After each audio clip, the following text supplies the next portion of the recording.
Living my life the way I was scarier to me than dying. Like most people, I was digging for answers. God led me to the answer, and I started just putting the pieces together. When things don't make sense on the labs, modern medicine just gives up. If there's an epidemic or a pandemic, it is hormone resistance. We really need to be considering, how do we get ourselves more sensitive to hormones? The body has an incredible ability to bounce back from absolute abuse. If you remove the interference, the body heals. Everything's about survival. More is not better and potentially even devastating for you. The key is adaptation. And if you don't adapt, you end up causing more inflammation later. How do I embark on a cellular anti-inflammatory journey? All my cellular work that I teach comes down to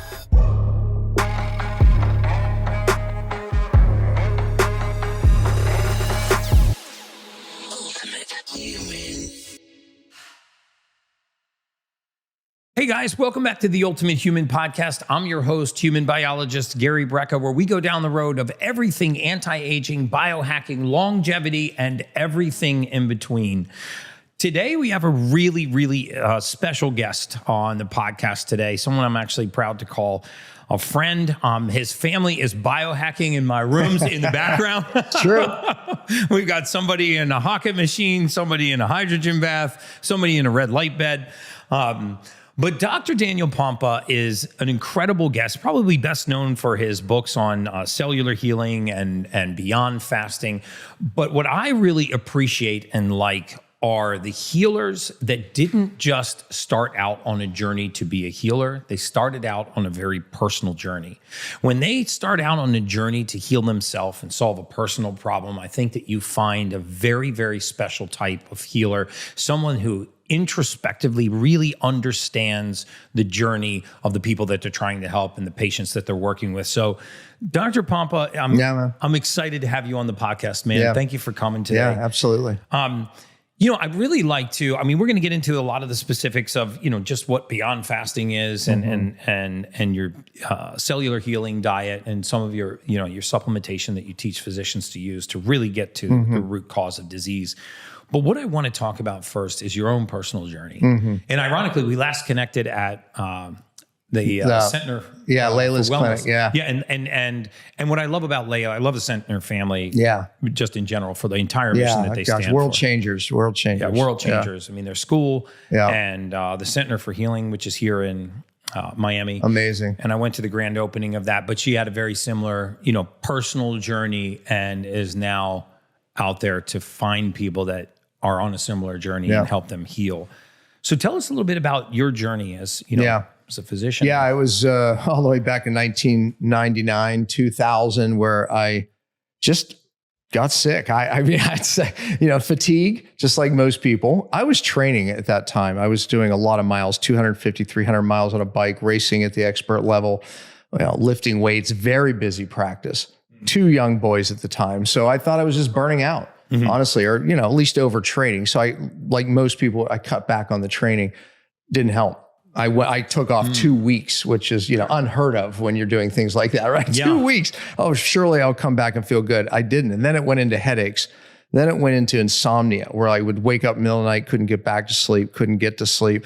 The fatigue kept getting worse and the anxiety kept getting worse. And then gut problems started, which I never had. So you start chasing, running from different foods. Is it this? Is it that?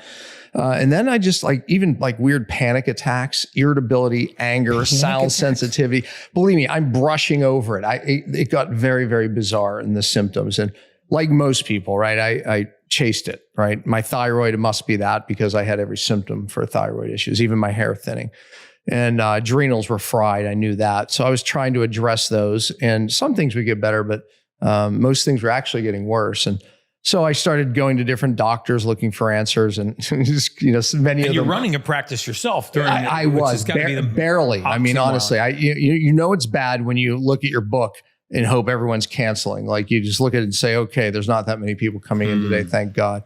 But I, like most people, I was digging for answers, going to different doctors. I remember running $5,000 worth of blood work, went to the top toxicologist, Allegheny General Hospital in Pittsburgh. Surely they're going to find something. And honestly, if they told me I had cancer, I'd be like, okay, at least I have something, because no one's telling me anything. And now I can fight something, right? he came back and he looked at me and his exact words were, "You're healthier than me, son." So of course, at that point you look at you like you're crazy, right? So that was not the response I wanted. But I was digging for stuff. I did a mercury test, blood test, because I found Mad Hatter's disease online. And I had every symptom. Do you remember what that is? I remember what that is, where the hat makers would actually get mercury through their skin. And that's right. Yeah. And it was part of the process that they used to attenuate different molds and the felt that they were using. But I had every symptom. I was mad as a hatter. So when it got the blood work back, I was disappointed. It was negative. Fast forward now, I was working with a very bright endocrinologist. He said, "Dan, I think you have mercury toxicity." And I said, "I thought so too." And I did this test. He says, "Well, that's the wrong test. If you were a Mad Hatter, you'd have acute mercury poisoning, meaning getting exposed daily like the people making hats. It would show up in the blood. But I don't think that's it. I think it's more chronic. It won't show up in the blood or the urine." So he told me, challenge it out. It'll give you some reflection, but I think it's more brain mercury. And I did that. And sure enough, there was an odd pattern of all metals. And so I said, what test was that? So it was a urine challenge using a water soluble chelator like DMSA or DMPS. And it's good because it goes through the urine.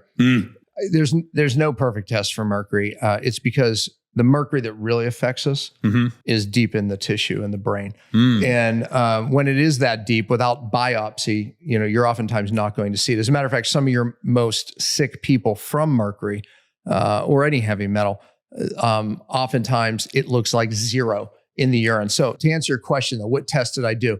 So doing a challenge with a water-soluble chelator and then looking at the urine, it's a reflection possibly of what's in the brain.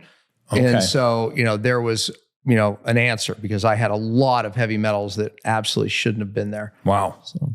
So you did this test, you find you find the mercury and other metals, which could have been like one of those Perry Mason ta-da moments, like, okay, now I've got an enemy at least. True. And then, so talk about what did you do afterwards? How did you go down this journey? The thing about it is, if you go look online, I mean, keep in mind, this was back in 1999 or early 2000s at this point, because I started getting sick in 99. But so imagine this being 2003. Not a lot online, right? Yeah, not a lot online now, actually. Yeah, it's true. But even still, it was still chaos and confusion, meaning I would look and find contradicting information everywhere. I mean, it's like very confusing. So literally, I started reading studies. I was dyslexic as a child, so I'm good at that. And I started digging. And then I started calling the scientists. I started, literally, doing the homework to that level. And I started just putting the pieces together. I honestly say this. I went down a lot of false, bad roads, right? Roads that at least led to nowhere. And I learned things, but I'm telling you, God led me to the answer. And in my story, and I always have to give credit here, in my story, we had 2 young boys at the time, and people, sick and challenged and not knowing what's wrong, understand it's a huge stress on the other spouse or loved one. Yeah, the family. And, my wife crying out for answers for me and the family and the kids, because oftentimes she had to take the kids out of the house because I couldn't even handle the noise. Really? And I didn't want to live. I mean, it wasn't like I planned suicide, but living my life the way I was scarier to me than dying. Wow. Because that's how horrible the feeling was. And again, it's hard to even put words to. And sometimes I don't even remember until I bring things up and I'm like, yeah, it's like I get goosebumps and teary-eyed when I think about certain things, like how I was with my kids. I wasn't a good dad. I became someone I wasn't. Right. And that's where, but my wife always reminded me, because at one point I said, "You think I'm just crazy?" And she says, "No, you were normal and now you're not." But she was on her knees crying out to God for answers, and God spoke to her heart, not an audible voice, spoke to her heart, as she says, as clear as day. Not only am I going to get him well, meaning me, but he's going to take a message to the world. Wow. And I wouldn't be on this podcast if that wasn't true. Dude, I got goosebumps on that. You see what I mean about a personal journey having an impact on somebody's passion and by the way, purpose. though, I have to say this. When she would say that to me, I didn't want to hear it. I would get very angry at her because my response was, "I can't even get myself well. Don't put that on me." Yeah. Right. But not seeing obviously what God saw. I've been teaching doctors now what I learned in that battle for over 20 years. And now taking it directly to the person looking for answers, because that was me. And I want to talk about that battle and that journey. So is this what led to the cellular healing diet? Is this where you... Yeah, you start to put some things together to downregulate inflammation, right? Mm-hmm. And all my cellular work that I teach comes down to what is driving cellular inflammation, which is driving hormone resistance. Mm-hmm. One of the things that I realized is my blood levels of hormones were normal, even though I knew they weren't functioning right. I knew my testosterone wasn't functioning right. I knew my thyroid hormone. But when my blood work kept coming back normal, what I learned later is I had so much inflammation of the cell because toxins make their way into the membranes, right? The outer membrane, inner membrane. I don't want to confuse people with too much science, but when that membrane becomes inflamed, you can't get the good stuff in the cell. You can't get the toxins out. Yes. That cell becomes more and more toxic. Now genes start getting turned on, and the receptors to all your hormones are on the outer membrane, lipid rafts, right? Hormones have to connect to those, get themselves in the cell or their message. And if that doesn't happen because the cells are so toxically inflamed, then you don't feel well, despite what your blood levels look like. Because we're measuring hormones and other concentrations of nutrients in the serum of the blood, but we're not actually measuring. It's interesting. I stumbled upon this myself. I was actually watching a Joe Rogan podcast one time, and this guy was on. He was talking about high levels of B12, marginally high levels of B12 being linked to cancer. And I actually went and looked the study up, and it was actually the deficiency in intracellular B12 that was leading to the cancer. Yeah. And it was high outside of the cell because of the lack of utilization. So this is kind of what you're referring to. And I think this is maybe why it escapes, let's just call it modern medicine, for lack of better words, and not to attack, physicians that are trained to look at blood work. But you're looking at the serum concentration in the blood, and then you are assuming that the cellular metabolism is functioning. In toxic people, like I was. And by the way, when I went through this, I was a rare commodity, right? It's like now, my gosh, I mean, if you're in a room with 10 people, 7 out of 10, have some form of neurotoxic illness. You know this, you see it, right? And cellular inflammation driven by this problem creates hormone resistance. We understand it with insulin resistance. That means you have plenty of insulin in the blood, oftentimes too much, but to your point, but it can't get it in the cell. It's not, the receptor's blocked. That's resistance, insulin resistance. Right. Thyroid resistance is happening too. So that's why when people go and say, okay, finally my blood work is out of normal, right? Give it another 10 years, maybe 5 years, maybe mine would have been. They would have put me on a medication, made my blood work look normal, right? People out there watching this are going, yeah, that happened to me. And you're saying, I still don't feel well. My hair's still thinning. I still can't lose weight. I still have anxiety. I still, it's like, it's because they improved your blood levels, but it's not getting, it's in the cell. Thyroid hormone has to get in the cell, hit the DNA, and all this wonderful things happen. You lose weight normal. You feel good. You have lasting energy, no brain fog. Right. Yeah. But the world today, honestly, if there's an epidemic or a pandemic, it is hormone resistance. Oh my God. Yeah. So it's like, look, there's a time and a place. There's a time and a place to take a hormone, right? I mean, there's a time and a place to give those crutches, but we really need to be considering how do we get ourselves more sensitive to hormones? And that's a whole nother topic. Right. That's what I teach. That's how I got my life back. And the other thing too is one of the things when I started reading studies about mercury, I started reading, most of it accumulates in different parts of the brain, which will drive different, symptoms. One of the big places is the pituitary hypothalamus. Now, you and I know that controls your hormones, right? Your thyroid, your adrenals. That's the control tower. Your hypothalamus receives information from your body hormone levels, and then it tells the pituitary what it needs more or less of, right? There's this perfect balance going on. And that balance is determined by that control tower. Well, mercury accumulates there.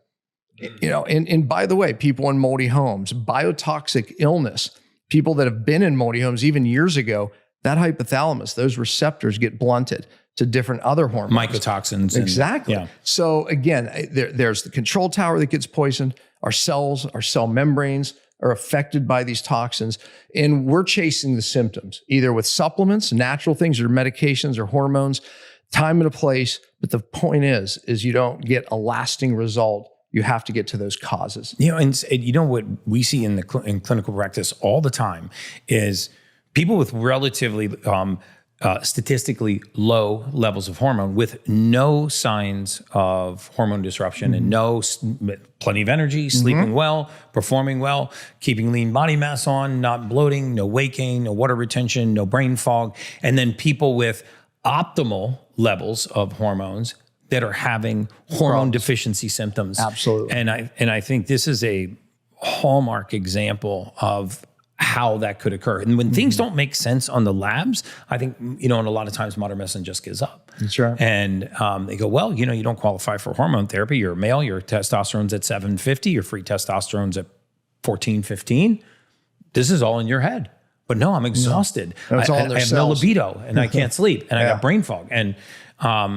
And so if someone's watching this podcast and they're identifying, first of all, which I think a lot of my audience is going to identify with, some of the challenges that you face, maybe not to the level, but they identify with some of those symptoms. Where do they start? Like, how do I embark on a cellular anti-inflammatory journey? I know it's got to start with diet and lifestyle, but what are some of the practices I can put into? I mean, exactly. My cellular healing diet was coined that just because I'm like, okay, let's control what we can control, right? That drives cellular inflammation. Vegetable and canola oils, get rid of those. I always tell when I go to restaurants, I'm allergic, right? It's like, I'm allergic to these. No, if you hear us order, we do that. I'll make exceptions and eat some gelato, a little bit of, it's like, but I don't make exceptions there. Those fats stay in your cell membranes for months, not hours, not days, but months, driving cellular dysfunction, inflammation. There's hormone receptors, blunts them. So it's also the sinister villain behiin cholesterol. Cholesterol gets blamed for a lot of crimes it doesn't commit. But when you introduce I'm a believer cholesterol is one of the most important fats in the human body. Right? Yeah, so I am too. But I mean, so these avoiding, you asked where they start. Like let's stop, the things that we know drive inflammation, right? And diet plays a role. But look, I think that we have to realize that toxins are the number one driver of cellular inflammation, cellular dysfunction. And, that's what I started teaching. My 5 R's is a roadmap that I started teaching. There's a story about this, right? So of how to fix the cell, because my point is that real detox is a cellular issue, right? Meaning that, there's things we can do. Saunas are great. You and I love them. Right? We're all these biohacks, we do them, right? Yeah. But if you don't upregulate cell function, then you're never truly going to have a lasting detox effect. The reason is because day in, day out, your cells are detoxing. When you make energy just to live, to think, ATP, as we know, it's a dirty process. It's right. It's a dirty process. It's like burning wood in a fireplace. It makes smoke. If that damper's not open, that smoke's backing up in the house. You and your family die from the smoke, not the flames, right? Well, that's the cell. When that cell's inflamed, those toxins that your cell's making become endogenous, meaning inside your cell. Now you've got a toxic problem inside your cell. Real detox is fixing that. That cell has different pathways that need to be fixed if you're going to have a lasting result. There's a story behind the 5 R's. I was lecturing to a group of doctors in California, and I was so excited. I was explaining to them that, look, this is real detox. This is what's broken. This is why people don't feel well. This is why people's hormones aren't working. This is why. And I'm going through it. And you've lectured to enough audiences to know when you have them and when you don't, when they understand and when they don't. I left there so discouraged. I literally sat on the airplane like they missed it. I mean, I was the only excited one in the room, right? It's like, I find that all the time. That was a bad experience. So literally, I literally started praying because I'm like, there's got to be a way.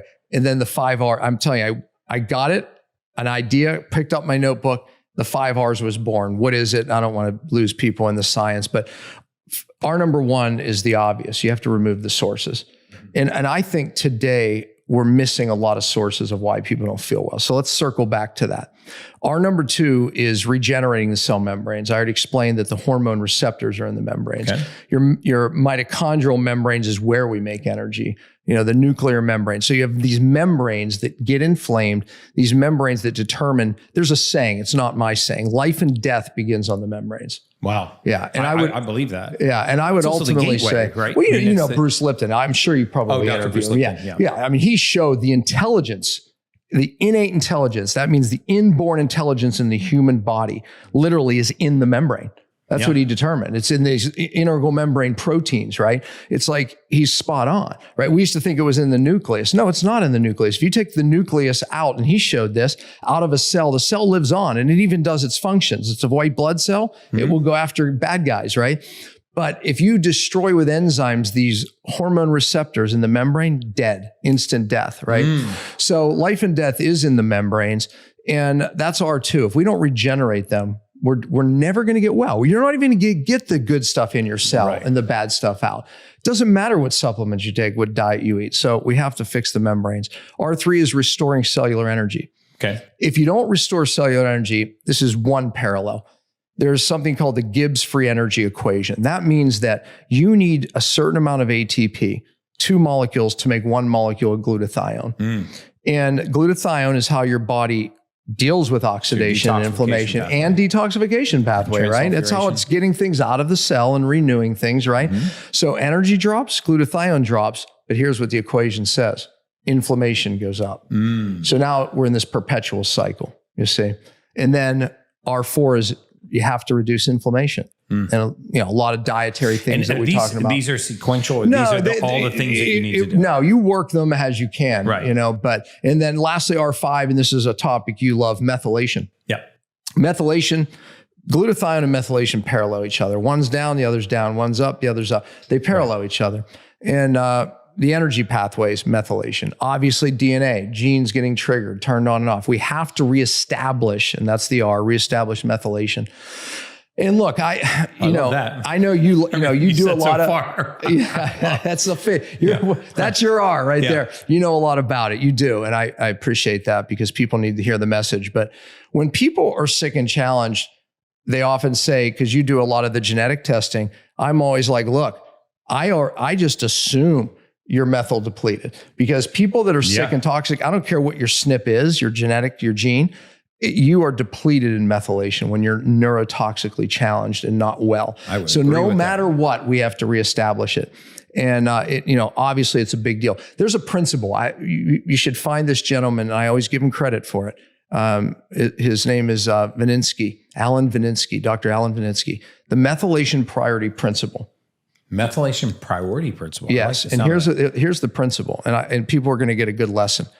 What it shows is, first of all stress, physical, chemical, or emotional, deplete methyl groups. Simple carbon and 3 hydrogen, because many reasons that you need that carbon and 3 hydrogens methyl group to activate a stress response. You need it to turn off the stress response. Cortisol, adrenaline, all of it, right? It's survival. The priority is it will use methyl groups for that survival mechanism first and foremost. Here's the problem. The stress mechanism. That's right. The stress mechanism. So it's prioritizing methylation to that. Now, we also know that you need methylation to get rid of toxic hormones, 4-hydroxyestrone that can drive cancer and all these. So when you do a 24-hour urine hormone, you oftentimes see people who have dangerous levels of 4-hydroxyestrogen and or 16, and then their methylation's depleted. Yes. And that's why even on the Dutch test, you see that the Dutch test. COMT, you see that catechol-O-methyltransferase gene mutation is actually on there right down by the E2 pathway. It says, is this working or is it not?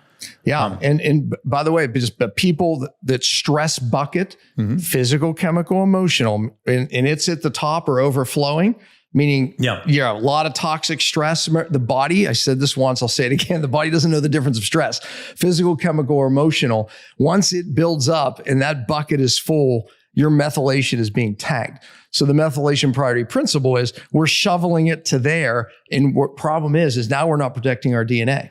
Now we're not making proteins. Now we're not getting rid of toxic estrogen or toxic hormones or androgens. Right. So, that's a principle that I learned from him many, many years ago. I'm actually going to look that up. Yeah. Methylation priority principle. Yep. Methylation priority principle. You'll love it. And so Alan Vininsky. Alan credit. Vininsky. All right, Alan, I'm coming to give you some credit, and I'm reading your book if you've got one. Interview him. All right, and I'll interview you. I've had a lot of guests on the podcast, and I get a lot of requests. I mean, recently, Dr. Gabrielle Lyon was on the podcast, and she actually someone posted on her social media that I have a tendency, and we have a tendency as biohackers, and she was actually absolutely right about this, to be men, to talk about men, to service men, to always talk about male hormones and the journey that a lot of men have been on. I want to sort of transition this to the females for a moment, and female hormone therapy and premenopause, perimenopausal women, postmenopausal women. How much of this cellular inflammatory cycle and these 5 R's are affecting women that are pre or postmenopausal? More. Perimenopause, a lot of things happen, right? And women are hormonally more complex than men in a good way. It can work for them, live longer. I've seen both sides of that equation in my house. Absolutely. Okay. No, we got to keep the ladies with us here. Yeah. There's an answer, but more women are affected by autoimmune. More women have thyroid complications. And I think clear too. And let's talk about why. But after COVID, more women, I think 54%, ridiculous number of women ended up with thyroid strain, struggle, diagnosis. I was like, wow, because again, what happened in COVID, very odd virus.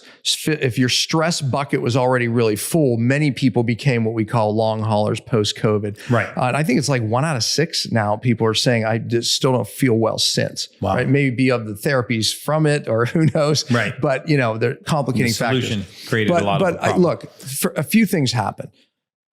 In perimenopause, your hormones are adjusting. It's actually very normal to remodel bone. Estrogen levels are naturally coming down, and women start to lose bone.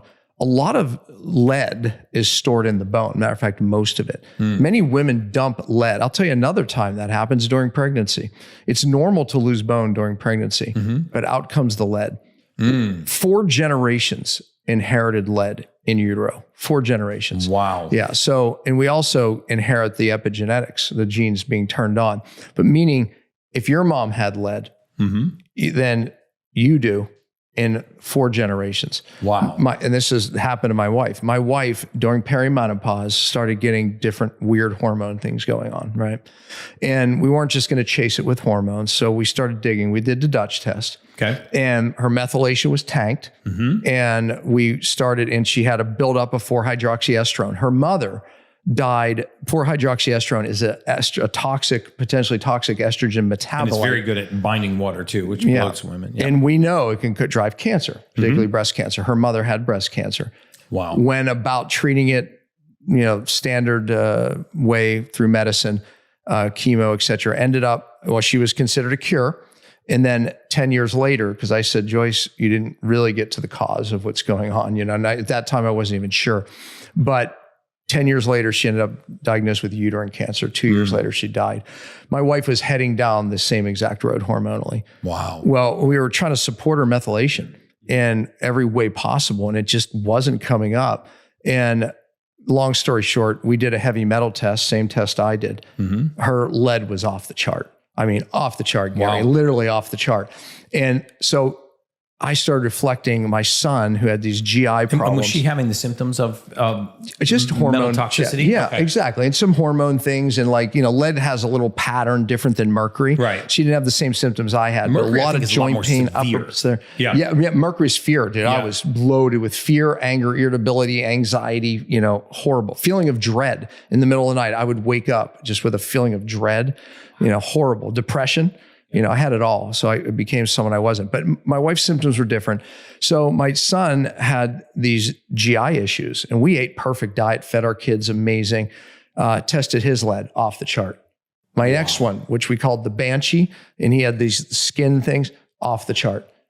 They got their lead from the mother. She got her lead from the mother. I'm saying this to say, like, look, it's normal to lose bone. Out comes the lead.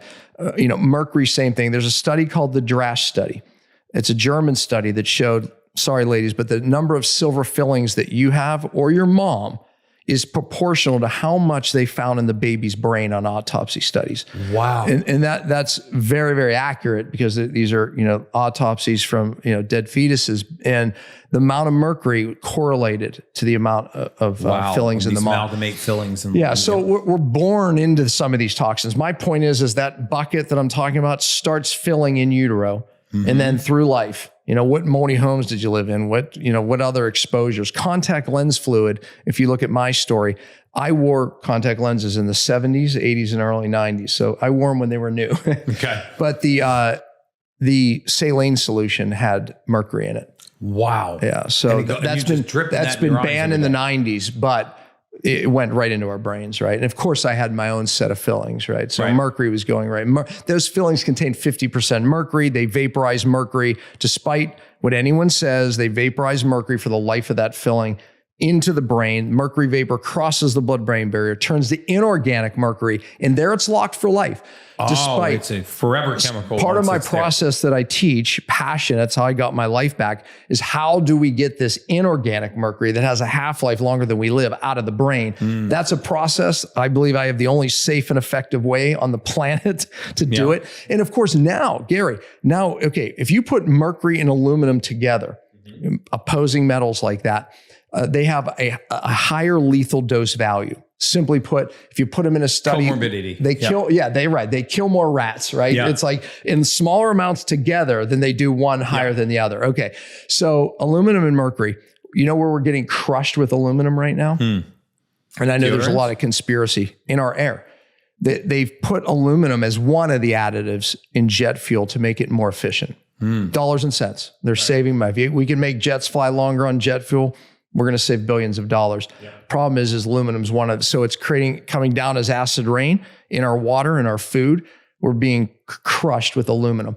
Aluminum, the mercury exposures. You wonder why we have a world full of brain fogged people, heading for neurological disaster. I have a 0.1 micron air filter in every room in my house. Yeah. There's one right there. Yeah. Well, because I mean, we are exposed, whether you like it or not. When you go outside on certain days, you're going to be exposed to higher levels of aluminum, but regardless, it's in the water. You're filtering all your water. So am I. Right. But how many people aren't? And then you wonder why we have an explosion. I mean, even the last 20 years of thyroid conditions, just skyrocketing. It's insane. Yeah. Well, we know mercury and aluminum affects thyroid. The thyroid's the canary in the coal mine, meaning it's the most sensitive to neurotoxins. And we date ourselves a bit, but the canary in the coal mine means that they literally, in the old days, they didn't have sophisticated equipment to bring down. I know what that means. So I knew you did. I don't know if they do. My cameraman don't. Well, yeah, exactly. You guys know what that means? No, see, they're shaking their head. No, canary in a coal mine. They literally brought a canary down into the coal mine. If the canary died, they said, we only have so much time to get out because the canary was that sensitive. And they use canaries in the coal mine. Thyroid is the canary in the coal mine, meaning it's the first to go. Right. So if people suffering from thyroid symptoms, and again, you have thyroid dysfunction years, Broda Barnes says 10 to 20 years before you actually have a blood test that shows you're out. So that means you're having the dry skin, the brittle nails, the hair thinning, the low energy, the brain fog, constipation. All those are thyroid symptoms. You have that before your blood work goes out, right? Probably going back to your receptor sensitivity discussion, that's exactly where right. It's actually, the receptor desensitization starts, which actually makes the hormone level less important. Exactly. And now and then eventually your hormone levels give way. It goes down. Yeah. Right. But then we go to our doctor and then he puts us on a medication, makes our blood work look normal. And we go back in a couple of months and he says, well, you should be feeling better. And you're going, yeah, I'm not. Yeah. Oh, okay. I might have a little more energy. I might be, but I'm not feeling better. It's because they didn't deal with the cell, right? My saying is you have to fix the cell to get well. If you don't do that today, because that's why people don't feel well, despite diet change, despite taking hormones, despite name the list, the supplements they take. That message was not even hitting 20 years ago. Right. Now it's like, yeah, that's me. I'm doing all that. I still don't feel well. It's a cellular issue. You have to upregulate those pathways. And then now we can get our cells functioning. Now all the stuff works. Now your supplements works, your diet works. You start losing weight again. So anyway, I love that. So so for females, that are menopausal and they're actually they look at their hormone profile and everything seems normal, but they really just don't feel well emotionally. Physically, they're not sleeping well. They've got the classic water retention that we call the estrogen band, but they got the classic estrogen band. They've got brain fog, and once in a while, and I see this profile come through our clinics all the time. They'll say there are just days where I have crushing fatigue, and other days where I'm just tired, and then once in a while, I feel normal, but it's occasional. So where does that woman start? Filtering her air, filtering her water, because she's not going to get a standard hormone panel because that's going to tell the same story that you were talking about. Exactly. What are some of the ways that they can test for some of these toxic levels of metals or mycotoxins? Hi guys, Gary here. I want to take a few minutes of your time to invite you to my Ultimate Human VIP community. This is a private community with front row seats to my most advanced health protocols, exclusive monthly Q&A calls, a private podcast where you can ask my guests and me your most pressing questions, and my own personal wellness blueprints, and everything you need to optimize your health. You'll connect with like-minded folks in this community. You'll get firsthand access to cutting-edge insights and enjoy special discounts on products that I trust the most. And here's the best part. Membership is just $97 a month, a fraction of the cost my private clients pay for the same deep dive guidance. If you're ready to supercharge your wellness and skip the guesswork, I'd love for you to join us. Head to theultimatehuman.com/VIP. That's theultimatehuman.com/VIP right now to become one of my Ultimate Human VIPs. This is your fast pass to better health, so don't miss it. Now let's get back to the Ultimate Human podcast. Yeah, look, I always start with a simple test. I did a webinar that's free online. People can watch it. By the way, I'm going to put links to all of these in the show notes. I'm going to put links to Beyond Fasting and the Cellular Healing Diet because I'm a big fan of both of those. If they go to pompaprogram.com, there's a webinar there that's free. It's what I taught doctors, same information I taught doctors for 20 years. And I explain this, right? But I always say start with a simple cellular inflammation test where you measure melaldehyde. It looks at basically membrane oxidation, which is a reflection. It's better than a CRP for specifically what we're looking for. Right. Because C-reactive protein is just a general inflammation, right? And you know as well as I do, unless you're in a really sick state, most people will come back pretty normal, right? Mm-hmm. Even though we have an optimal range. But the cellular inflammation is way more sensitive. And yours would be under 3. It would be very good. Right. But most people today, it's not.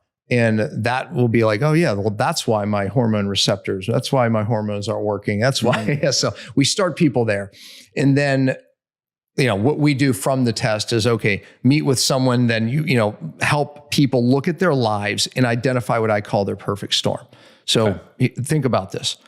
Everybody out there, when we see someone's bucket overflow and they say, now I'm fatigued, now, all the symptoms we're talking about, the anxiety, the depression, you name it, the hormone challenges.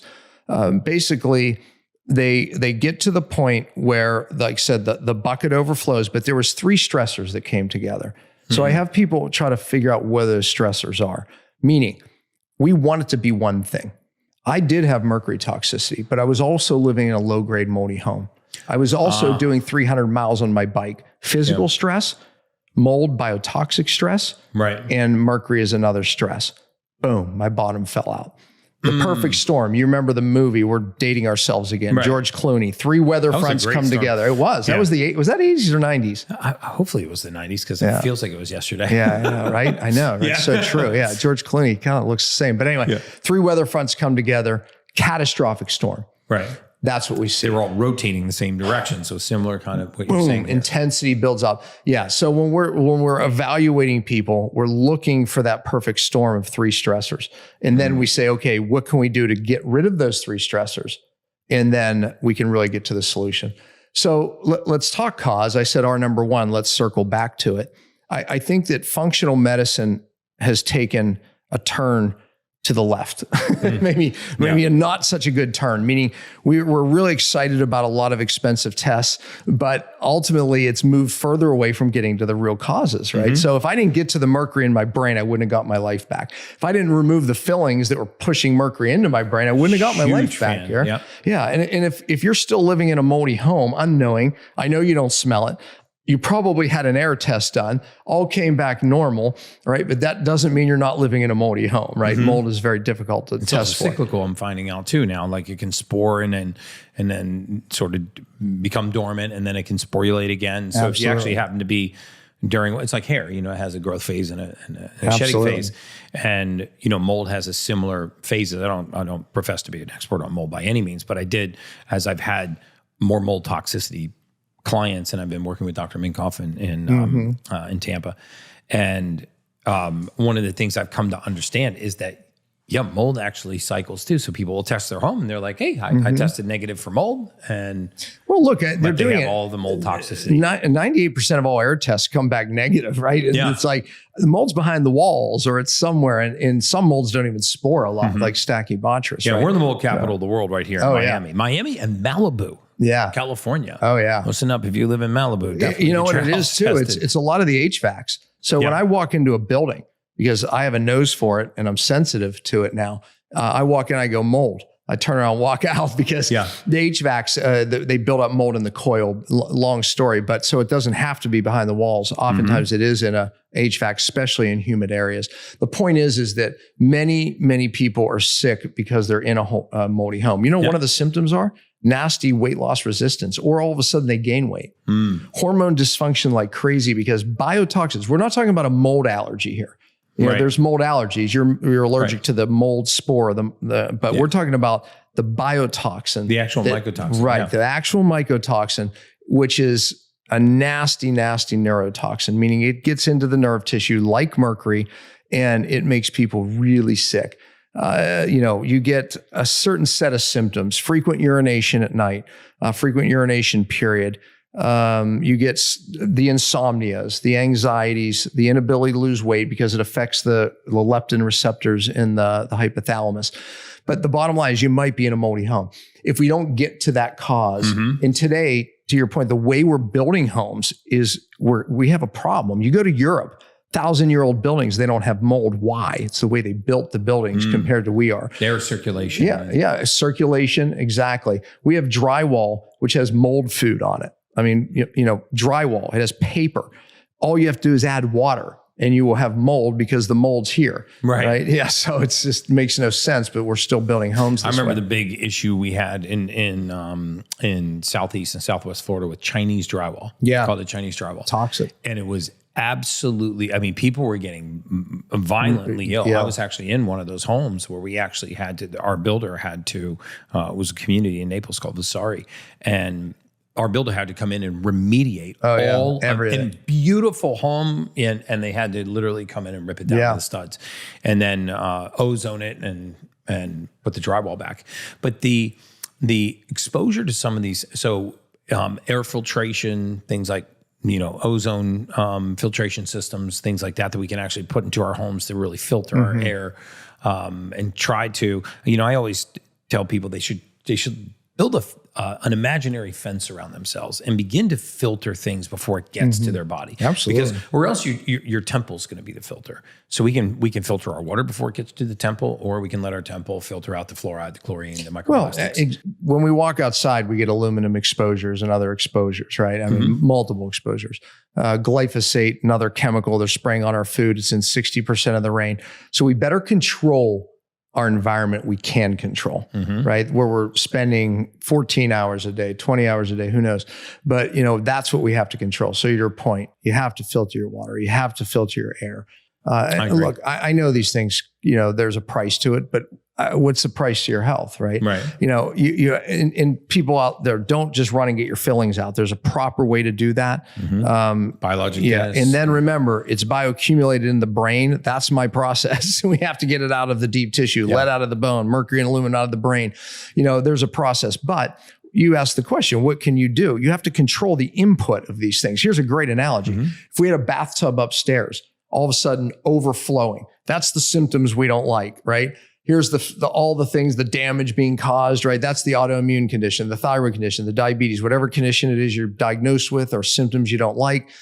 And we can open up the drain, but if the water's flowing in more than the drain can drain because it's only this big, then we're not going to get well. We're going to still have damage happening until we slow down. We don't have to turn it all the way up, but if we slow down what's going in, that's your responsibility. The toxic load. And then we can now open up the pathways. And I argue we have to do that at the cellular level. You have to open up these pathways. We have to get our cells, if your cells are healthy, if your cells are able to do what God designed them to do, we're able to combat it. Right. I'm not saying it's perfect. We're overexposed today. Right.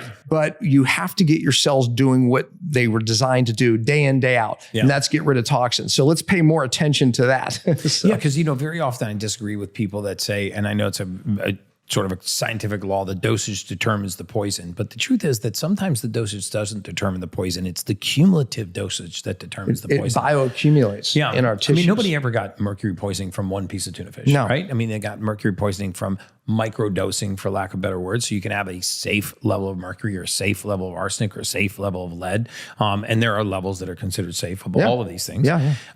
But if you're not if you're not eliminating these things from the body, then small accumulations eventually, which is why, in Europe, very often for toxicity levels, they'll use cumulative dose toxicity and say, hey, well, we can't allow this compound, glyphosate, for example, because in cumulative doses, this is very toxic. Yeah, somebody can eat some, lettuce that has glyphosate on it and they'll be fine.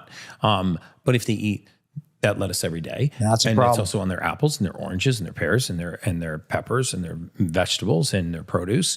Well, now all of a sudden, the body can't eliminate that safe dosage. And so you take in the toxic fish, the toxic lettuce, your body does what it does, right? And it gets rid of it because it's survival, right? It's processing it, to the point you made, but then it's overwhelmed and then it's more like where we're at today, different even than 20 years ago. Yep. And now the pathways are breaking. And would it be right to say it would take less to overwhelm it once it's in that state? So as soon as you hit the state of inflammation, yes, absolutely. Now the small assaults it's like sunburned skin. Absolutely. You see the people who are like, when I was sick, Gary, I would sit next to someone with cologne on. It would ruin not just that day, it would ruin several days. Yeah. One sniff of mold would put me down. That's how sensitive I got. That's how filled my bucket was. Wow. I couldn't I always I get 2 glasses of water, fill one to the top right at the edge. And then I fill one just a quarter of the way up, right? I can stress this one a lot. No problem. That's where you're at, right? And me now. You know how many people are right at the edge, a little bit of stress, and then all the damage, all the water overflow. Right. We have to empty our buckets, and then you can tolerate more. Then you can hit the fish. Then you can, live a normal life because I heard it from a guy just 2 days ago. He said, well, come on, aren't we just, no matter what, there's toxin around. I'm like, you're right. That's why you have to build up your capacity to deal with it. Otherwise, you're going to trigger a gene. You're going to end up with a thyroid condition. You're going to end up with brain fog, fatigue. It starts there, right? And then the cancer diagnosis could come, right? Once the cell gets more and more toxic, the DNA is going to get affected. Yeah. So in your protocol, one of the things that you talk about in your book that I find really fascinating is creating new stem cells.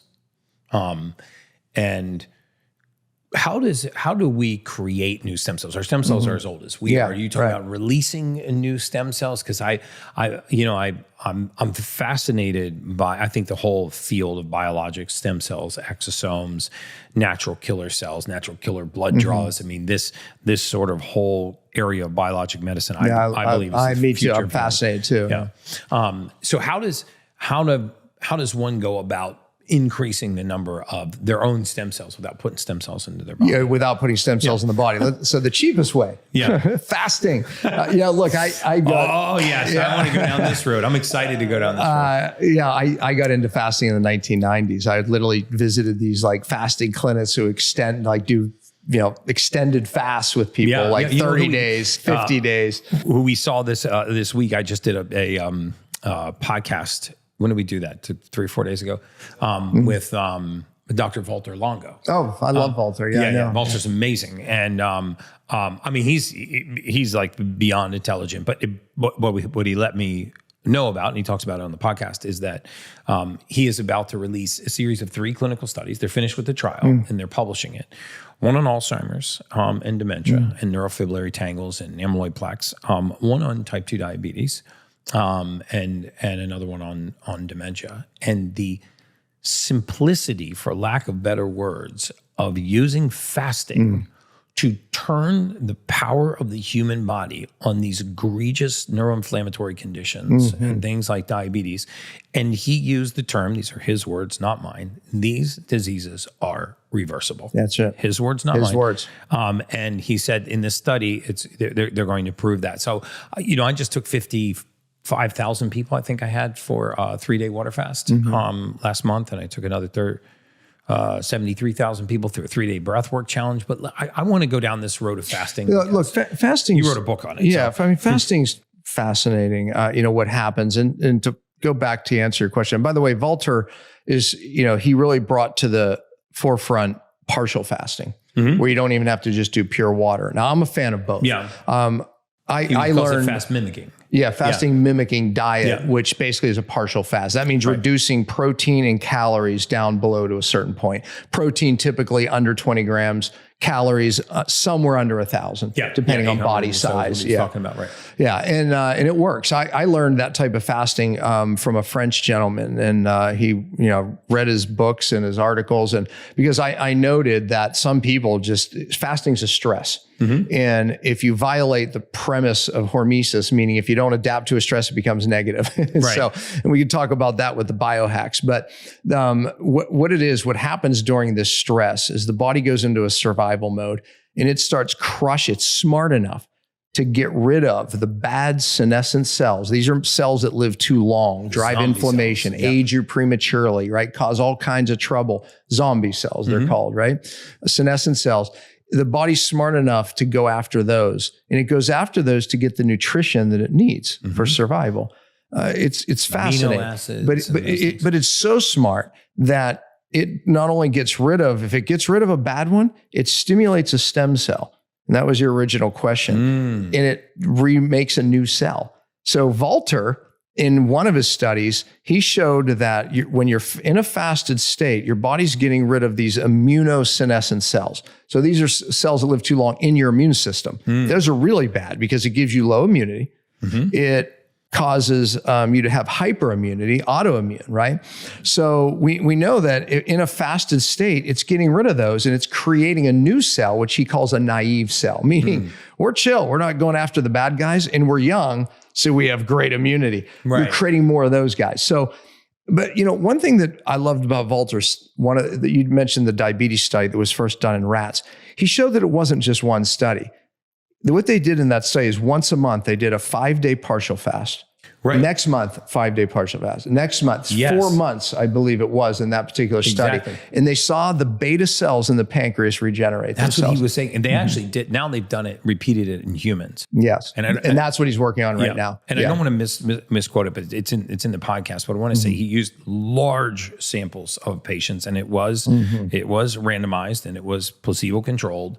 And one of the groups was over 500 patients. And the results were so profound that I think at one point they actually considered stopping the study. It seemed almost inhumane. But we're going to have randomized human clinical trials now from a world-renowned researcher, and I think he runs the longevity center at USC, USC Davis, and real, instead of people having to make the extrapolation from rats into humans, you from have humans to humans, which is amazing. Yeah, which they've been working on that. Valter's been a gift, to this area. Yeah. When I was into fasting in the 90s, it was like me and some natural hygiene society people. I mean, no one was. You were tree fasting hugging way back then. But let me tell you something. Now I go to these seminars, right? Even the low carb events, right? Keto events, etc. And now I see people fasting too much. Yep. And they look gaunt. I mean, Right. it's like, because fasting's a stress, right? Too much is not good. Too much autophagy. Remember, autophagy, meaning your body's getting rid of the bad cells. We just talked about the benefit of that, but that can go too much where you're now into that catabolic state. It's a breakdown state. There's a pathway that anti-agers hate. It's called mTOR. Now, I disagree. I think mTOR short term is an incredible pathway where we build muscle, rebuild ligaments, tendons. It's a building pathway. To their point, if you stay in mTOR too long, they can prove in studies that you age prematurely. So everything that stimulates mTOR, elevated protein, this, that, they hate. Right. But look, autophagy is at one end, mTOR is at the other. Too much autophagy, no good. People are fasting too much. It's not good. It's too much stress. And then you have the mTOR pathway. Too much of that, no good. I teach in my premise diet variation, meaning moving in and out of different diets. Every culture, healthy culture on the planet did this. They did it because they had to. Yeah, and his longevity diet, he talks about this too. Yeah, and it's like, so I've taught it for years. Go into ketosis, but go in and out of it. Do carnivore, don't stay in it. Right. I've taught it for years. And by the way, you can look at the people that say keto causes cancer because of something called 4-hydroxynonenalone builds up, this nasty free radical. Wait, that's why it works in the beginning. That stimulates all these positive changes. And then, but if you stay in it too long, it bioaccumulates, it builds up, and then it becomes a negative, the same diet you're on. Plant-based diets. Too much plant-based diets, eating plants, you have too many little toxic stressors that, can start inflaming the gut. Any diet too long causes problems. Right. When you change a diet, you actually create a stress on the microbiome and actually create diversity. It's magic. Yeah, this is metabolic flexibility. Absolutely. But so one of the things I train my doctors and coaches is switch diets, make people switch their diet, more variation. I love that. It works. And talk a little bit about, for the people that are not super familiar with fasting. I mean, how does somebody harness the benefits of fasting without taking too much of a risk? Are you a fan? Because I was surprised by Dr. Longo said that he actually wasn't a huge fan of intermittent fasting, especially the very narrow windows. Yeah, I know that. Yeah. I've actually seen in our own clinical practice, some of the worst endocrine disasters in menstruating females have been ones with really, really narrow feeding windows. It's an endocrine disaster for them. I agree. Some of them that narrow their feeding window down to they're highly disciplined. I mean, we had a female CrossFit athlete that had 4 hours a day was all she would eat. So she spent 20 hours a day fasting. It was a disaster for her. She actually ended up with something called red S. Yeah. Which are very and this is the people I'm talking about, fasting too much. Yeah. It's anything too much, anything too much. 37 degree, we were talking about this earlier, cold plunges. And I get in a cold plunge 3 minutes minimum, 6 minutes maximum.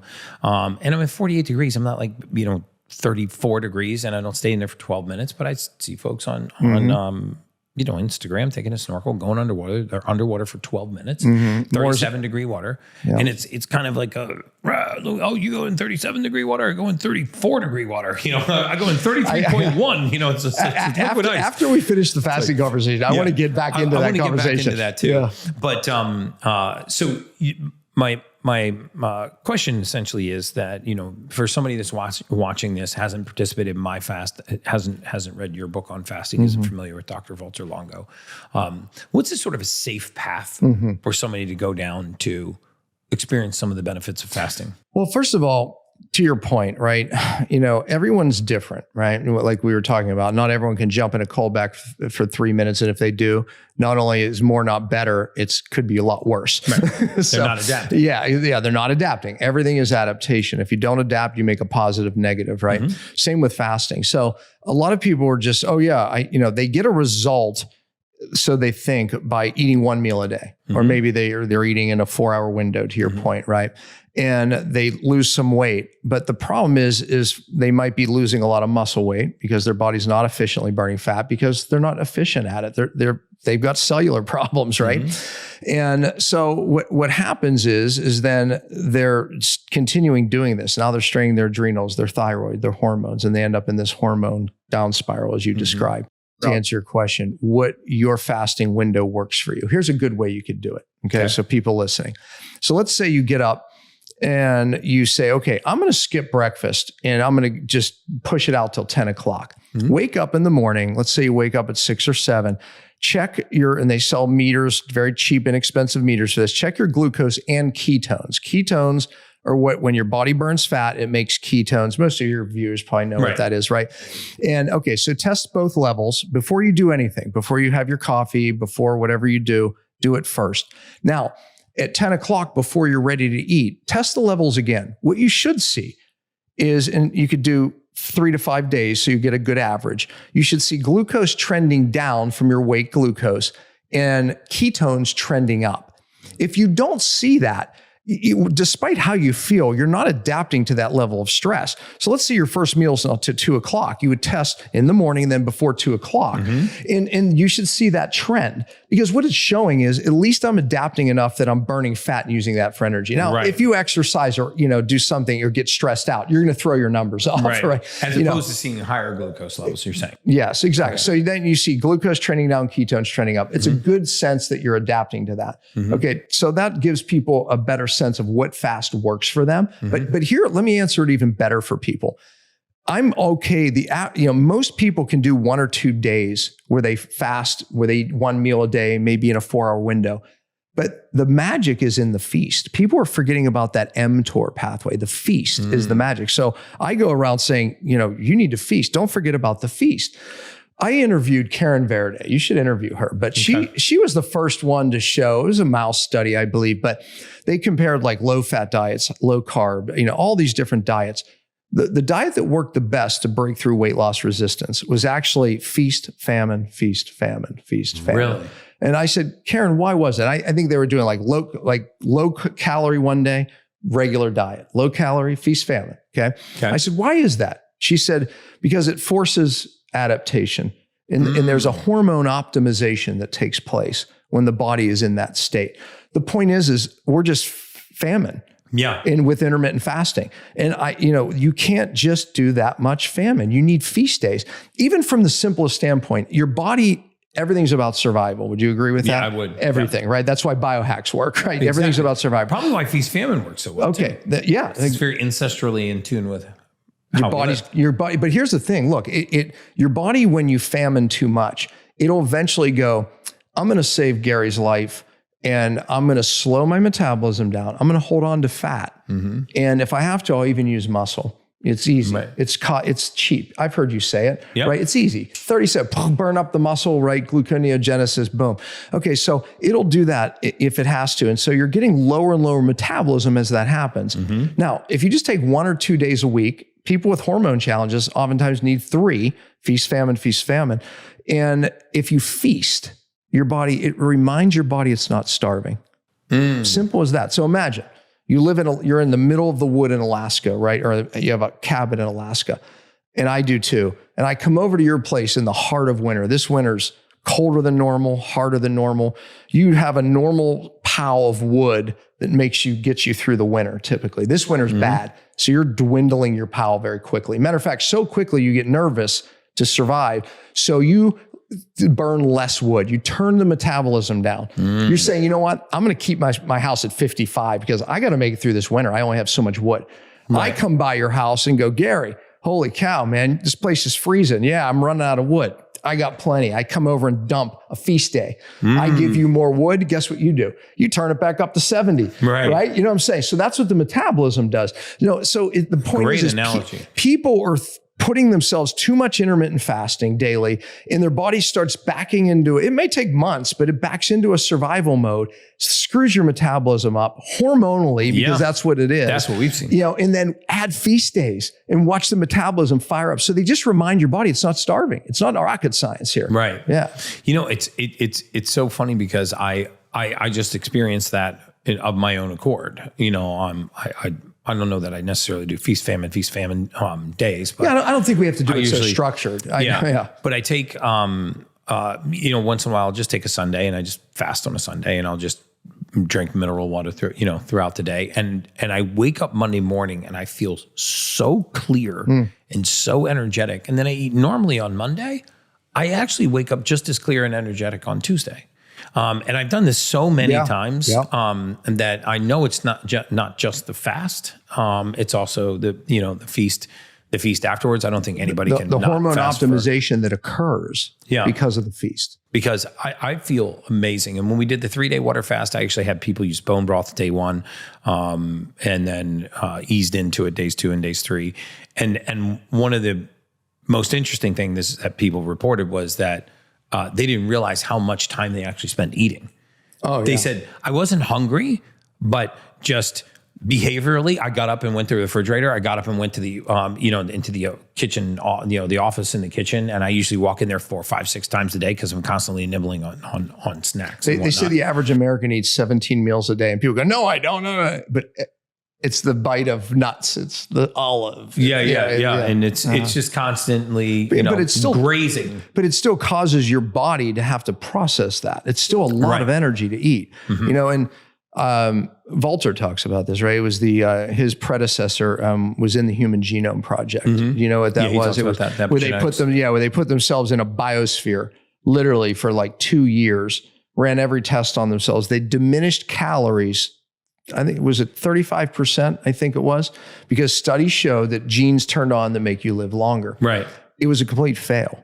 And it was a fail because caloric restriction never works, number one. They came out catabolic, okay? And, their SIRT1 gene was triggered to live longer. However, all their other parameters, they were in an inflamed state. Their immune systems were horrible. Right. And their organs literally shrunk. Complete fail. And that's when Walter said, wait a minute, we know caloric restriction is good, but short periods of time. It's exactly what he said on the podcast. Yeah. It was a fascinating podcast because he talked about yeast and then talked about mice and then talked about human trials. And now I think this next series of clinical studies that he's going to publish within the next week or 10 days or so, right around the time the podcast comes out, is going to really rock the world of fasting, because it's going to give real science and real data in randomized trials to the support behind caloric restriction for short periods of time. That's the key. And repeating that, I think that's the key. The study was exactly what you said, was 5 days. And he has a fasting program called Prolon, which is, it's boxed. It's easy. I love it. I mean, it's easy because people go, well, what do I eat? Here's the box. It's one box. And I think it's easier to go to 800 and 1100 calories a day than it is to go to 0 calories for 5 days. And by the way, here's where I disagree with Walter, and all respect to Walter. He's far smarter man than I am, but I do have clinical experience. He's against water fasting, but I see why. Because fasting is a stress. The average person, a pure water fast is too stressful for them. And you'll tap into muscle. A normal person you'll lose a little muscle day 1, and then growth hormone rises, and then the body protects its muscle because it's in survival mode, right? And it does all the right things. Very sick and toxic people, they don't go through that normal phase. So oftentimes the right things don't happen, and you don't see as good of autophagy. So he's gravitated to partial fasting. But I like starting with partial fasting in the reason most people are metabolically challenged. Right. and what do you say? What's the percentage of people that are metabolically challenged in the US? I would say over 70. Yeah. Okay. I've heard you say it. Yeah. I'm like, I think I agree with that. No, it's a vast number of people. So talking about the adaptation, let's ease into that discussion about biohacking, because first of all, I'm a big believer in red light therapy beds. I'm a big believer in the cold plunge. I'm a big believer in saunas. I just showed you my steam room. I filter my steam before I go in there. I follow sort of Walter's path. I eat for 12 hours and fast for 12 hours, which he says is a very safe zone to be in. And then once in a while, I'll do a 24-hour or 3-day fast. I'm actually going to start doing his 5-day fast mimicking diet after this podcast. I am absolutely convinced that that's the way to go a couple of times a year. But talk about some of the big biohacks that are out there: cold plunging, red light therapy, some of these other big biohacks that are out there, and the pros and potentially the cons of some of those. The easiest way to understand a principle called hormesis means if we stress a biological system, us, if we adapt, we get better, faster, stronger, healthier. If we don't adapt, bad things happen. Understand that's a principle. If you exercise and adapt, you get stronger, faster, etc. So therefore, we hire trainers, at least good athletes do, to make sure that we're adapting to the stresses that they put on. Studies show that if you don't create a stress, meaning if you're doing the same exercise all the time, you actually stop getting benefit, and you even get a diminishing result.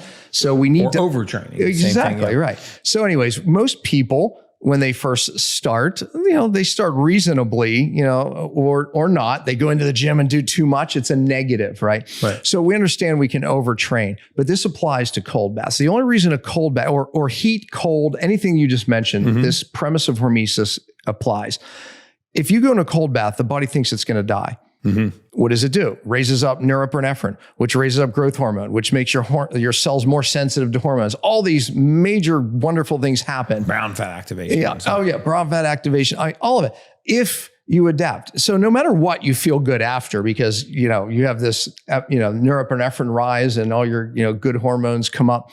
But how do you feel later that day or the next day? Because if you are tired, more tired, didn't sleep well, maybe you looked at your heart rate variability and it's dropping, you didn't adapt to the 3-minute cold bath. Maybe you need less than Gary or me. Take it down. That's not what's being taught. So people are just going, oh, I heard 3 minutes. I'm going to make 3 minutes. I'm going to make 3 minutes. Many people out there, just like the fasting, can't adapt to that. And if you don't adapt, you end up causing more inflammation later. The key is adaptation.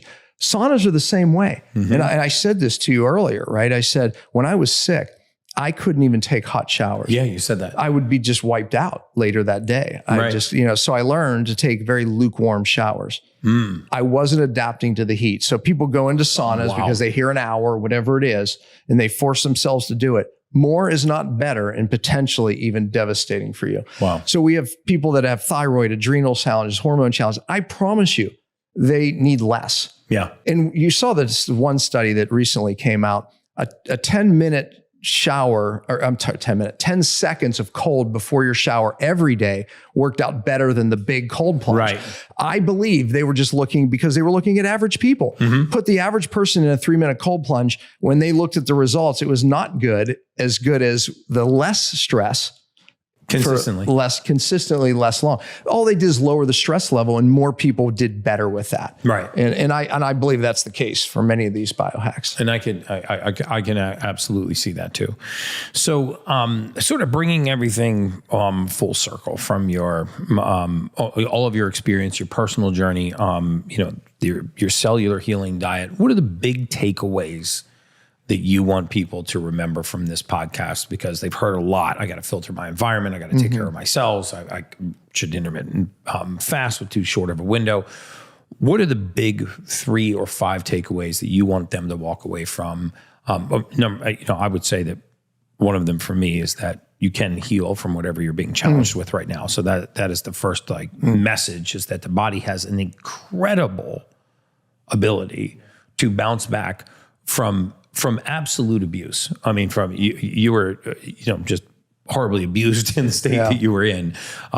So, I mean, I want to give people hope that have, chronic conditions that they just just reached the end of the rope and they're exhausted on. But what are the big takeaways that you want them to? One of the things I always say is the only reason I'm qualified to help you and those people is, number one, I was called to it, right? I didn't choose it. But the only reason I'm qualified is because I was you, right? If you are going to help drug addicts and alcoholics, you better you better have suffered and overcame it, right? And that gives you the authority, because one day they're going to say, you don't know what it's like. You don't know what I feel, right? I know what you feel. I know what it's like. And that's why I'm qualified. So, but that gives you hope. There is an answer. But what I want you to hear to answer your question is, there's a cause. And I think that alternative medicine has moved further from getting to the cause. Even when I first started lecturing on stages, it seemed like people got it. NDs, DCs, MDs, at least that were there in that room, cause, let's remove it. Today, it's almost like we got too fancy.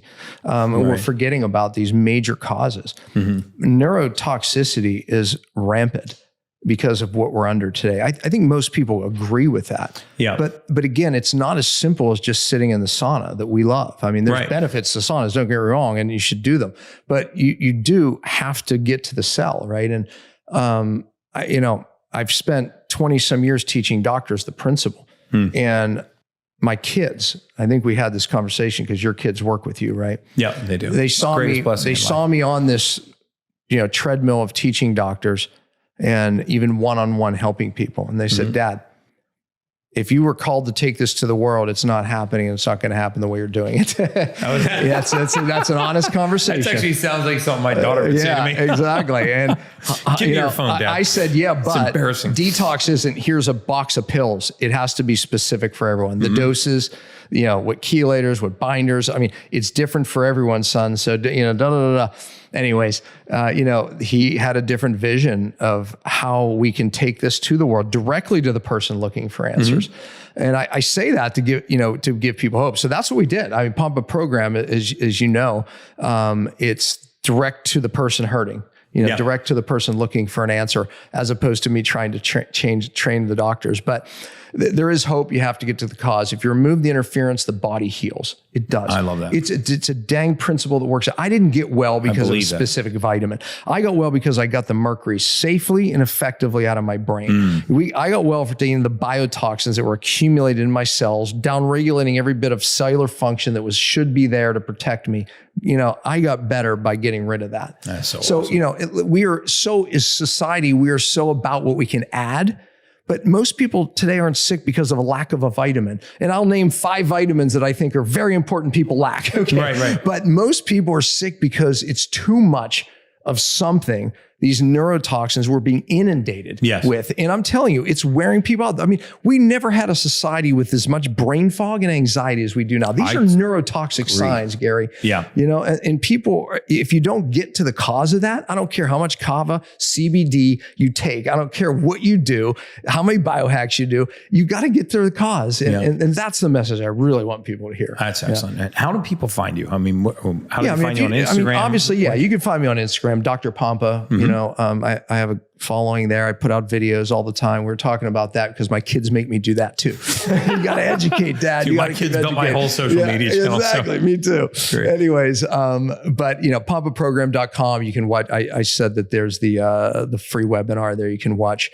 You can get, I'm out there. Okay. I end every podcast the same way by asking every guest the same question. And there's no right or wrong answer to this, but what does it mean to you to be an ultimate human? A human? The ultimate human. The ultimate human in your purpose, functioning in your purpose. Wow. Awesome. And I'll tell you, and I want people to hear this because I get this question. Well, how do you know, or how do you find your purpose? Okay. If we look at our skill set, kind of tips to what we should be doing. Look what you love. That kind of leans to it. But most importantly, look in your pain. Your pain leads to your purpose. So my wife and I have a saying, because we've been through a lot of pain stuff in our life, from pain to purpose. And I'll broaden it even further. I do believe God has a promise for everybody. And the promise, when we're crying out for an answer, he gives us a promise. But here's the problem. As humans, we're always afraid to step into the promise. And something happens biblically. If you go through the Bible, there's something, when it says be strong and courageous, the Hebrew words are rak kazakamatz. And, I'm no Jewish scholar and I'm not Jewish, but those words mean a whole lot more than the English words. The English words, be strong, courageous, don't do it justice. Rak kazakamatz means that God has already went into the promise for you, and whatever fears that you have, whatever kept you from stepping in or keeping you from stepping in, he deals with it. It's his strength, not yours. So as Israel was about to cross the Jordan, all they saw was 31 armies. And all they saw was disaster. God spoke through Joshua, Rak Hazakomatz Israel, meaning I've taken that, walk into the promise. If you look everywhere in the Bible, there's every time someone's about to step into a promise God has for them, God will send someone, Rak Hazakomatz. So the greatest hope is Rak Hazakomatz. God's done it because we have fears, even we hold on to even our sick identities. Yeah. But, so true. Yeah. But walk in, don't have this, because I know I didn't have any faith in myself or my strength or my abilities or my anything. But if you know God does it and he'll just step into the promise, he'll do it. That's amazing. Woo. That was an amazing podcast, man. Thank you so much for coming on. This was I thought it was going to be great. So much better than I thought. I'll put all of the links to what we discussed in the show notes below. And as always, guys, that's just science.